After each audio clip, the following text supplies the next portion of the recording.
Evening Lowestoft, thank you for coming. Please join me in welcome Bill Wyman and the Rhythm Kings. Thank you.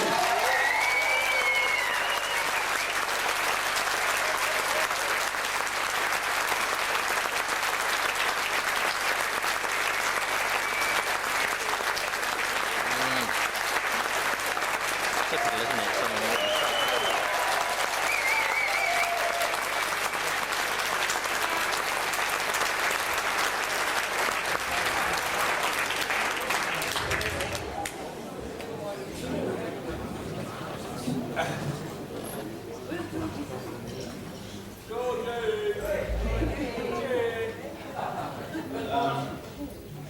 We played here a few times in the early 60s.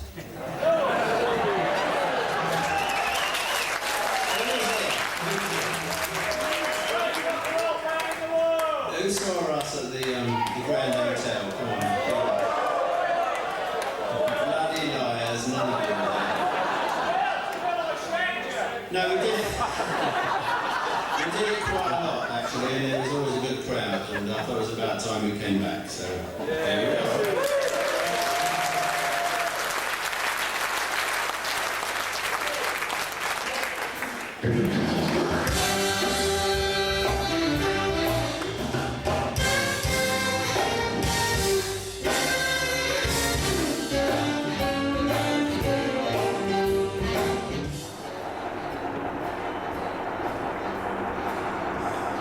Bill!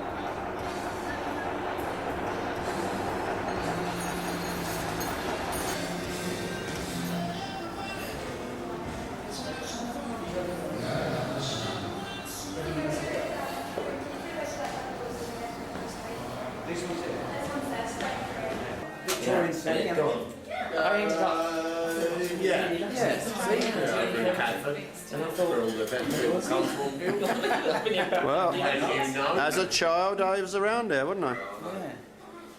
That was a long while ago now. Yeah. Maybe the streets aren't there anymore that we used to hang out in. Brown Hill Road will never go away. Still there. Perry Rise, and all up there. Everybody rides. Now this is Blackheath. This is, and that's Broady. Sort of not really taking any notice of the camera. Yeah, no, I've got to get one of those things. There's Albert changing his strings as he does every show, like me. Very dedicated. There's a football. Like you. I changed. Someone quoted, said a very nice thing about me once. It was a roadie we had, and he worked with us for about 10 years. And they said, they were asking about Keith and Woody and all that, and I said, what about Bill? And he says, well, he's the only bloke that I've ever given 2 guitar picks to at the beginning of a tour, and he gave me one back at the end of it. No, Chef's gone home now. Chef's gone. Chef's gone at 8 o'clock. Do what Keith Merrin used to do. They used to say there's no room service. He used to just go down the kitchen and cook himself bacon and eggs. He used to break in. Good on him. He did. See if they got any nuts. Broke his way in and just cooked himself a meal.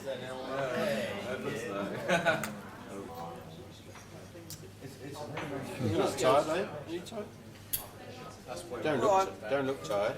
No, I'm not tired, but I mean, I like to get in bed, put the telly on and all that. Lazy son. It's not lazy, it's relaxing. Lazy. You're not even going to sit and watch it. You're going to rely on it. And then I know exactly what happens to you when you stretch out. He comes in my house. And he says, I said, want to watch a film? He says, yeah. So I put a film on, and he stretches out on the sofa, and he goes back and back and back and back and back. And then we watch it, and I go, oh, that's really funny. And I turn around, he's going, I've known him for 30 years this year, and I've never seen him see a film all the way through once, ever.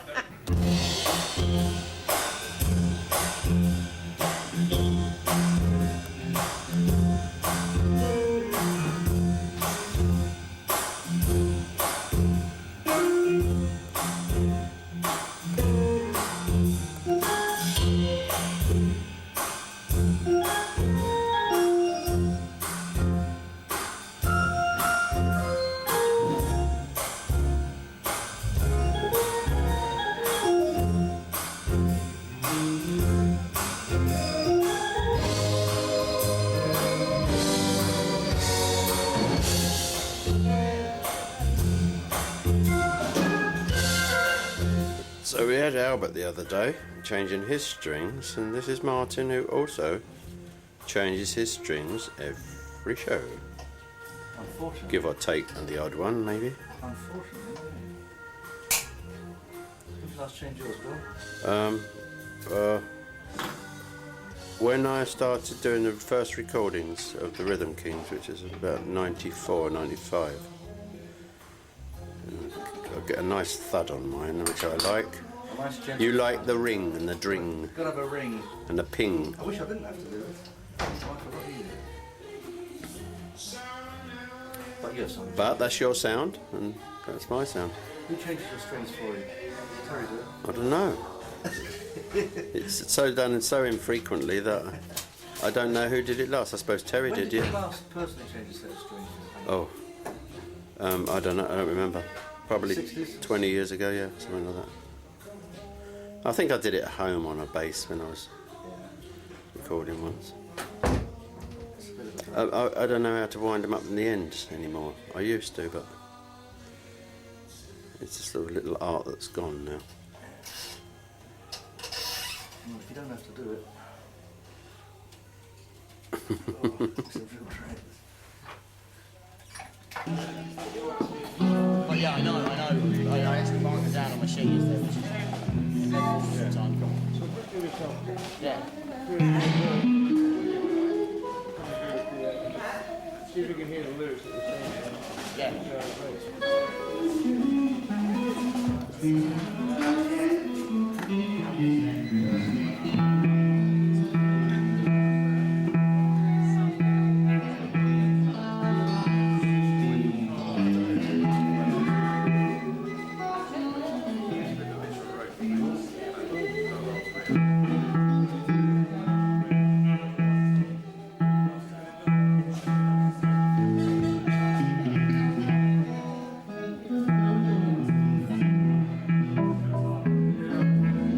Glad you think so.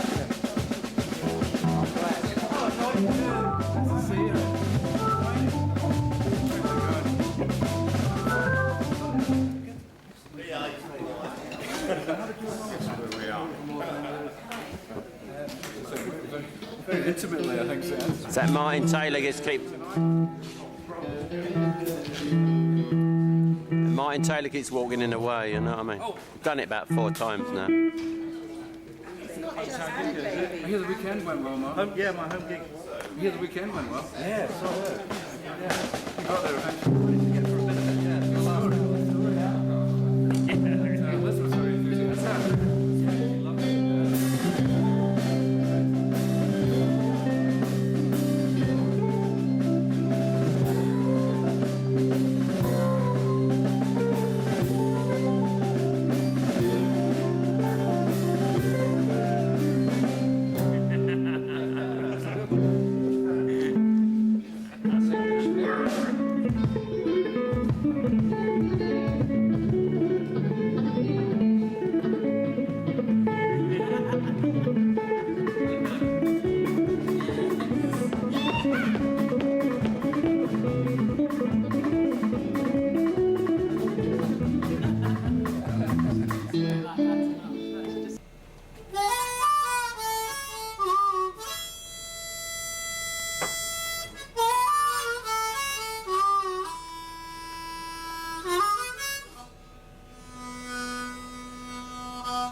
So who did you listen to?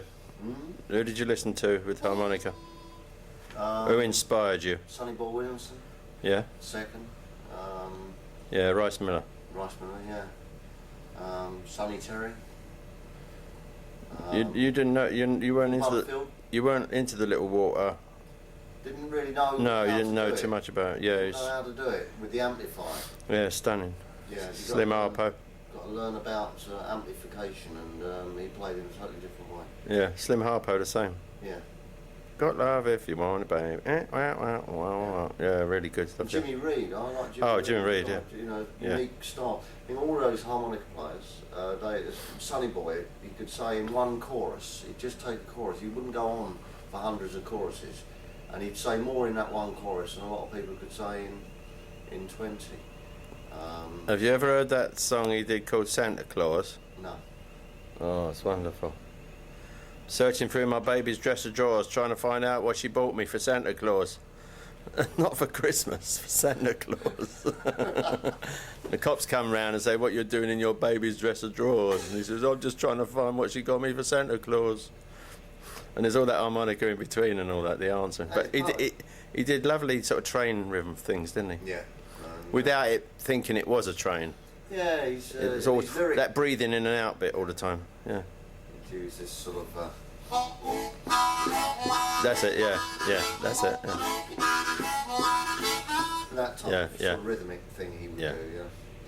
But Johnny Slaughter, the guitarist with Chris Barr's band, said that they backed him in '64, and he said he was, depending on how much he'd had to drink, he could be really nice or he could be quite nasty, and he said he accused John Slaughter of stealing his jacket. And John said, you know, he wouldn't have touched anything of anyone's. And he said he got really quite nasty. He got it fixed in his mind that John had his jacket and he got a knife out. And anyway, eventually it all turned, the jacket turned up and everything was fine. But I never met him, Sonny Boy. We were always on the road or doing other things when he was at the Fairfield Halls or where he was at Marquee or whatever it was. We were always somewhere else, so I never met him. One of a few people. He was backed by the Yardbirds for a time, wasn't he? Yeah, who were. I've got an album of Sonny Boy Williamson with the Yardbirds at the Crawdaddy. Yeah. Which is great. There's some great material. Which was the club that we named. You named it the Crawdaddy? Yeah, because we used to do this song, Bo Diddley song called Doing the Crawdaddy. At the end of the song, at the end of our sets, we used to do a 20-minute version of Hey Crawdaddy, junk, jank, jank, jank, jank, you know, and doing the Crawdaddy, and then the Richmond, after we'd done about 12 shows there, the Richmond and Twickenham Times came to an interview, because they'd heard about it. Also, they took photos and did an interview about the goings-on at the Station Hotel, and they asked the name of the club, and Giorgio Gormowski said, oh, it's the Crawdaddy Club, just because we did that song. Yeah. And it became the Crawdaddy, yeah. That was the Railway Hotel? Yeah, Station Hotel. Station Hotel. Yeah.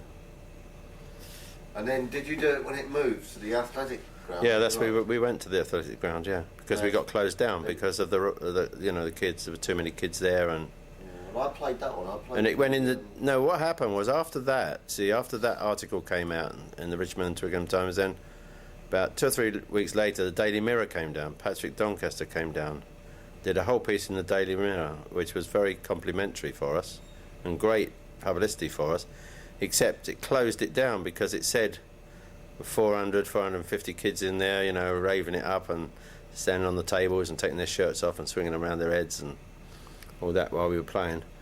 And then the pub were only allowed to have 150 people in there, you see, so they closed it down and we moved to the athletics grounds. Which was a nice big room, wasn't it? Yeah, but we had to build our own stage there at the athletics club. Yeah, we had to build our beer crates. Low-lying stage, yeah. We built beer crates and planks. Yeah. There was, and then they had the jazz festival there every year. That was the first. It was called the Richmond Jazz Festival. Jazz and Blues Festival, wasn't it? Well, it was a jazz festival, and then we played it bottom of the bill that year because we'd been transferred to the athletics ground, and after about 4 or 5 weeks, they were going to have the jazz festival, the 3rd Richmond Jazz Festival there, and so we couldn't have our Sunday then, and so because it went over the weekend, the festival, so they just, as a token, put us on bottom of the bill and put us in one of the tents, and that was the big moment of that festival. And that they just went nuts. 62, 63. 63. About April or May, whenever it was. Or no, it was later. And they went nuts, the kids, and it just changed the festival. And after that, it was called the Richmond Jazz and Blues Festival. And then you had all the young bands, the bluesy bands like Animals, Yardbirds, and so on.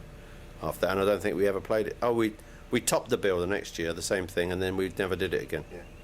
So we were bottom of the bill one year for 30 quid, and then we were top of the bill the next year, and that was the end. A few more quids. Yeah, it was good atmosphere in that club. Yeah. Lots of bands played it. And there was all the students from Twickenham and Yeah. all that all came, and they were really devoted. They really liked it, and lots of servicemen came from military establishments around it. Also went to Windsor clubs, the Windsor places we played. Yeah. Because it became the Windsor Blues Festival, Jazz and Blues Oh, Festival. did it? Yeah, in '66, I think. They transferred to, and then finally, of course, it went down to Plumpton Racecourse in Sussex, and then it finally went to Reading. Oh, so it's the Reading Festival. It's that Reading one. Festival is really the modern version of that festival that you started. Oh. Yeah. Well, we didn't start it. We were on the third one, but I mean, that was, yeah. it was to do with the marquee, wasn't it? Because it was Harold Pendleton and Chris Barber and all them, yeah. Chris, Yeah. And they hated us. Oh, Well, Pendleton did. Chris Barber was all right, but Pendleton hated us. Chris is pretty hip to all sorts of music. Yeah. Right. He's open for it, yeah. He's Pendleton wanted to keep the jazz fraternity going, so he had that society, didn't he? I've forgotten what they're called now. the National Jazz Federation. Yeah, there's a lot of, And so us and a few other bands that just began them, Manfred Mann, Manhug, Blues Brothers and people like that, they were getting more applause than the traditional jazz people in the clubs, and didn't like that, so they fired us straight away. As soon as we started to become popular in the marquee, out. that's exactly what Lonnie was talking about with doing a skiffle in the 50s, that he said that when that record we were talking about earlier on came out with Bobby Shafto and that on it, it had Rock Island 9, that all these kids were turning up at theatres and they didn't want to listen to the jazz, they just wanted to wait for the skiffle thing. And that's his story really, that one of the guys in the band said they were travelling up the A1 or something, and he was reading the record mirror and he said, "I say, Donegan, do you know you're in the hit parade?" That's how he tells it. Yeah, we did that, messing about it. When we did the marquee with Cyril Davis, it was like really the biggest night after a while. The Thursday night. So Cyril Davis was on the bill. R&B. No, he was top. He was top of the bill, and you were. And we supported him for 4 weeks. We were getting 800 people in there, and it was the biggest night of the week. It became the biggest night of the week, as far as attendance figures and probably the take on the door. And we just did the interval for Cyril, and we started to get really applauded and chanted for and all that. So Cyril gave us the boot as well. See. Who was in Cyril's band then? Oh, great people. Nicky Hopkins. Nicky Hopkins. Yeah, they had Carlo Little on drums, didn't they? Ricky Fenston, or Ricky Brown. He had two names, the bass player. And then they had a guitarist who sat behind the amplifiers called Bernie something. Sat behind the amplifiers, too shy to face the audience, with a handkerchief over his head, knotted on the corners, with his back to the audience behind his amp, and he played wonderful stuff. I don't know his real name. Bernie, that's what I remember. Weird.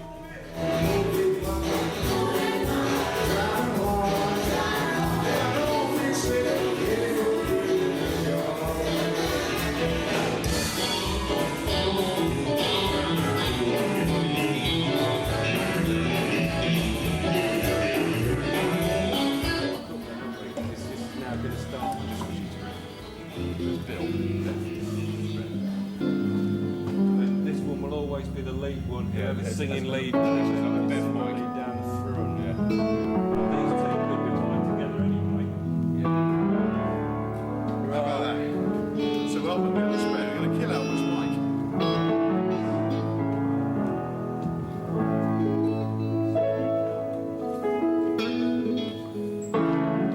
Mike. Now I tend to play at the same level on stage as I do at rehearsals. Does everybody else do that as well, or do they tend to crank the volume up? No, we don't. Don't be concerned about me having it too loud, because I won't have it loud for them. I shall make it nice, but I won't blast it. No, we don't crank up, no, at all. You don't? No.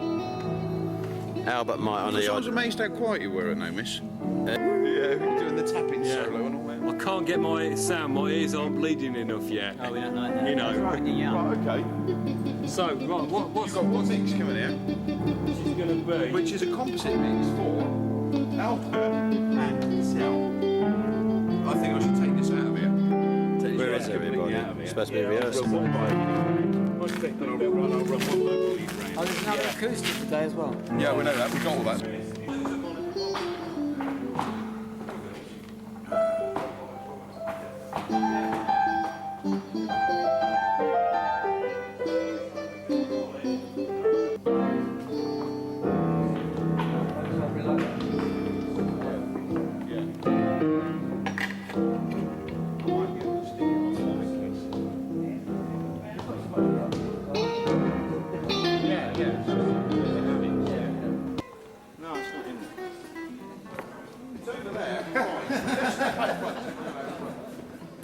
It was on one of the lists. It used to be second. But then we decided what one was.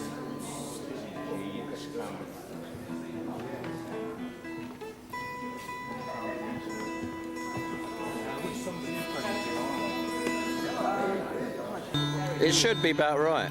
It's 15. 75 minutes. It's usually 16 we do. Isn't it? But we haven't got Georgia in there.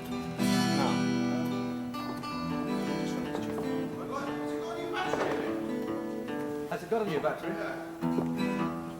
It's not very old, no. Young Matt around. Has it been ill? Behind you there. Matt? Maybe the battery's... Martin, maybe that battery's been ill.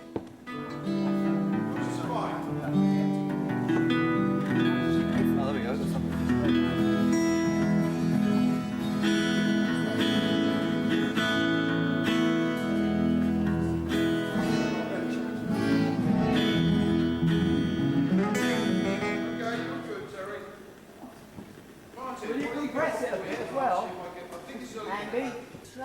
Can you play Paper Moon for me? Yeah, I Please. Have that, Jimmy. Have a go.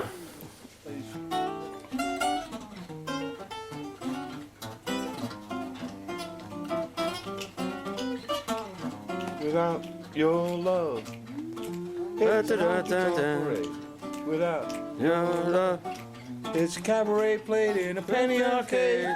it's only a paper moon. What are you laughing at my singing for? I'm not doing it no more. When we make believe, if you believe in me.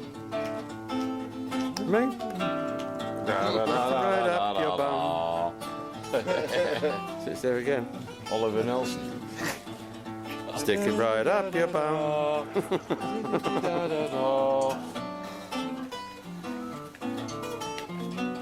I said without Your love, it's a honky tonk parade. without your love. He's singing. Doobie-doo-boo-boo-boo-boo-boo. Paper moon hanging over a muslin tree. But it Won't won't be make believe if you believe. if you believe. Oh man, so good. Well done. Yeah. What about some background? We're in York and it's Saturday.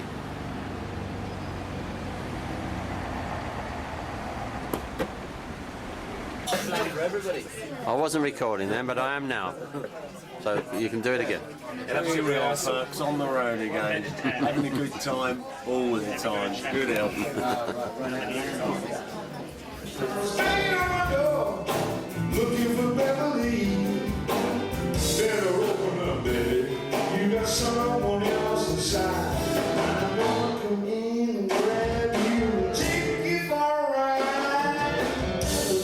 Oh, Melody, you are the Sunday. Did anyone check our lottery numbers? Never. Not a penny on it. None of us. You did check them. Nothing. But we've left it because there's a big 13 million draw this weekend, so we left it to this week. That means we get $1 million each. Well, it makes sense, doesn't it? Yeah, which is better. Might as well leave it. Yeah. That's the case, yeah. Good thinking.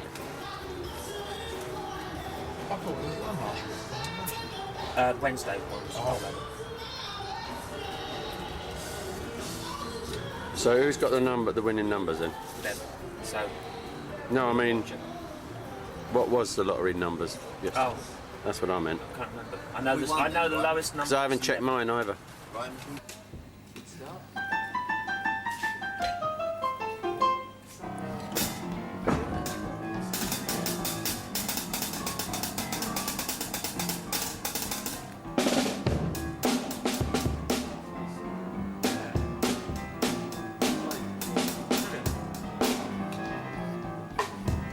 Needless to say, that's not Graham Broad on drums. Graham Broad is there, innocent.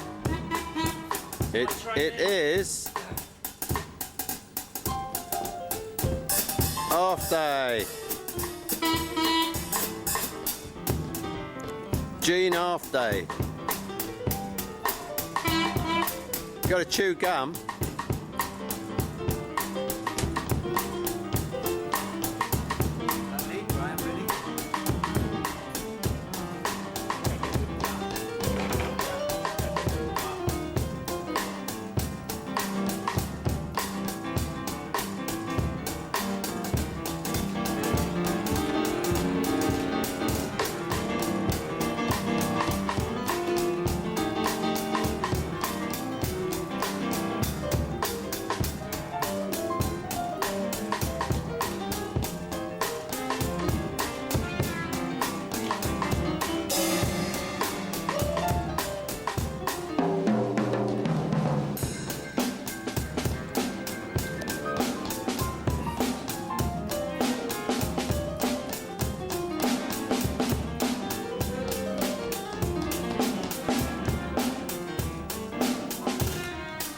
A bit of Axel Burger. That German bloke. That German bloke with a moustache. Swingleberger or whatever his name is. Axel Swingleberger or something.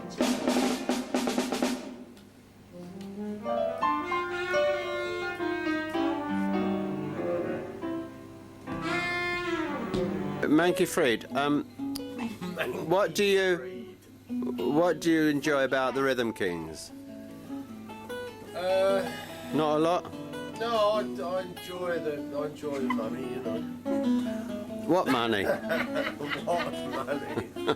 No, I enjoy the company. I enjoy the illusion that it gives me that I'm a star. I love that.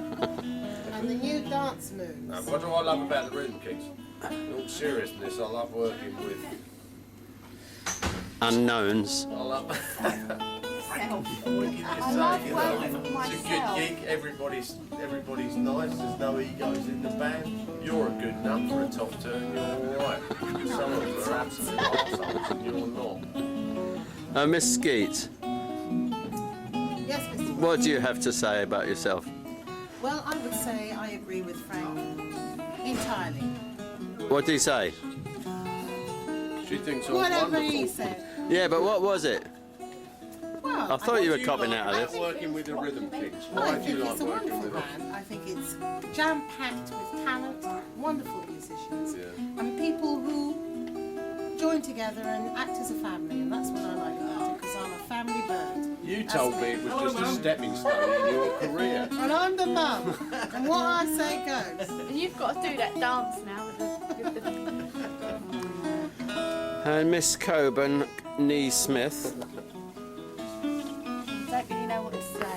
What can I say? It's a good laugh. It's a good laugh. It's good music, good food, good wine, good company. And good Evans. Good Evans. Yeah. Frank Evans. And Mr. Taylor. Yes. What can you elaborate on that? Should we leave the room? What do you enjoy about the Rhythm Kings, or if you do? Well, needless to say, being on the band bus with everybody. A bit of Hancock, a bit of the Marx Brothers, red wine, and getting up there and having a good time. About music. I enjoy the music. It's great. You don't believe me, do you? Do you? I do. Don't I sound like I'm enjoying it? Or don't Yeah, but you mentioned everything but, so I thought. No, well, I was getting to that. That's sort of later on in the evening. Oh. I'm just going from the day when you get onto the bus to when we get here. To the morning, yes. Yeah. And then on top of it all, we play great music with great musicians. And you're a fantastic band leader. Shut up, you Half day. What do you think about Rhythm Kings? Why are you here? Money. Well, that's what Frank Mead said, but I didn't believe him. What was that? I said, what is he here for? He said, the money. I need this. I've got this house that needs doing up. So I thought I could do the extra money to sort of pay the bills. What extra money? So I'm going to do this tour. No, really. Plus, it's great fun. And I'm playing with some great musicians, and I'm learning. Every night is a learning curve. You know, Albert Lee, Martin Taylor. It can't be because you're only half day. You mean during the day it's a learning No, curve? I don't work during the day, I just work at night. Oh. I sleep during the day, and I come alive at night when I go on stage next to you. And you introduced me as Shorty. Right, last night. I didn't. You did, you said the short one. Oh, I did say you were nice, though. No, you said I'd like to introduce a friend of mine for 30 years on the guitar player, Shorty. Yeah. Someone shouted out, "Oh, you mean good looking?" I'll tell you, man. It's serious. I said I wouldn't do without you. Yeah, I'd never do without you. Just for a laugh, I said it, but and then you said, some people "So I take it won't let seriously. you do it." That's great fun, basically. You know, the main thing is it's really good fun. All right, I'll let you off with that. And they're really great bunch of guys. Yeah. Bunch of guys. Crunchy buys, yeah. Yeah. No egos, none of that stuff. All right.